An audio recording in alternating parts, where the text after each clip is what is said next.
Revolution on Represent 107.3 FM. My name is Tariq. Now, listeners, you may remember not too long ago we had a spoken word artist by the name of Sully Breaks.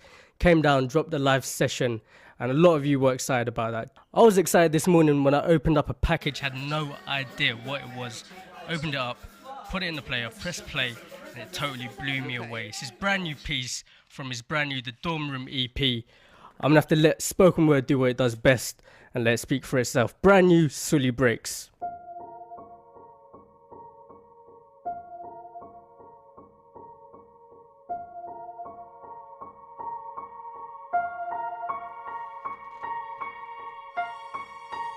Right now, there is a kid finishing parents' evening in a heated discussion with his mother, saying, why does he have to study subjects he will never ever use in his life?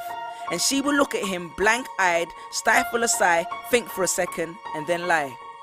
She'll say something along the lines of, you know, to get a good job you need a good degree, and these subjects will help you get a good degree. We never had this opportunity when I was younger. And he will reply, but you were young a long time ago, weren't you, Mum? And she won't respond, although what he implies makes perfect sense, that society's needs would have changed since she was 16. But she will ignore him, grip his hand more sternly, then drag him to the car. But what she doesn't know is that she didn't ignore him just to shut him up. She didn't lie because they were just returning from parents' evening and an argument in the hallway would look bad on her resume.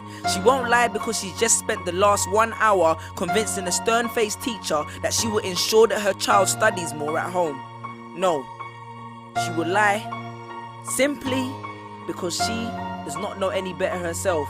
Although her whole adult life she has never used or applied Pythagoras' theorem, pathetic fallacy, and still does not know the value of X, she will rely on society to tell her that her child, who has one of the sharpest minds in the school, is hyperactive, unfocused, easily distracted, and wayward.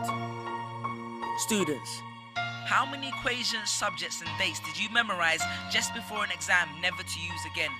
How many A grades did you get which were never asked for when you applied for a job? How many times have you remembered something 5 minutes just after the teacher said stop writing, only to receive your results 1 month later to realize that you were only 1 mark short of the top grade? Does that mean remembering 5 minutes earlier would have made you more qualified for a particular job? Well, on the application form it would have. We all have different abilities, thought processes, experiences and genes. So why is a class full of individuals tested by the same means? So does that mean Sherelle thinks she's dumb because she couldn't do a couple of sums? And if this issue is not addressed properly, it then becomes a self-fulfilling prophecy. Then every school has the audacity to have a policy on equality. The irony. Exams are society's methods of telling you what you're worth. But you can't let society tell you what you are, because it's the same society that tells you that abortion is wrong but then looks down on teenage parents. The same society that sells products to promote natural hair, looks and smooth complexion, with the model on the box half photoshopped and has fake lashes and hair extensions, with pastors that preach charity but own private jets, imams that preach against greed but are all fat, parents that say they want educated kids but constantly marvel at how rich Richard Branson is, governments that preach peace but endorse wars, that say they believe so much in the importance of higher education and further learning, then why increase tuition fees every single year? I believe Miss Jefferson when she took me into the office and said that my exams would be imperative to my success, because we was taught to always follow when Miss Jefferson led.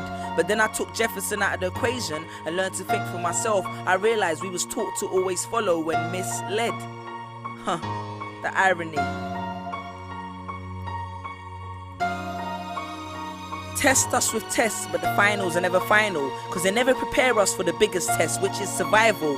And what I suggest is fairly outlandish, so I do not expect everyone to understand this, except for the kids who knows what it feels like to be worth no more than that D or that A that you get on results day, and the ones whose best stories were never good enough for the English teacher, because apparently you missed out key literal techniques, did not follow the class plan, and the language was too informal for him to understand. But then he'd reference Hamlet and Macbeth, and you'd fight the urge to express your contempt by partially clenching your fist with only your medius finger left protruding in the middle of your hand, and then asks if he was aware that Shakespeare was known as the innovator of slang, or the kid at the back of the class who thinks, why am I studying something that doesn't fuel my drive? But then when confronted with a maths problem, his eyes come alive. So this one is for my generation, the ones who found what they were looking for on Google, the ones who followed their dreams on Twitter, pictured their future on Instagram, accepted destiny on Facebook. This one's for my failures and my dropouts, for my unemployed graduates, my shop assistants, cleaners and cashiers with bigger dreams, my self-employed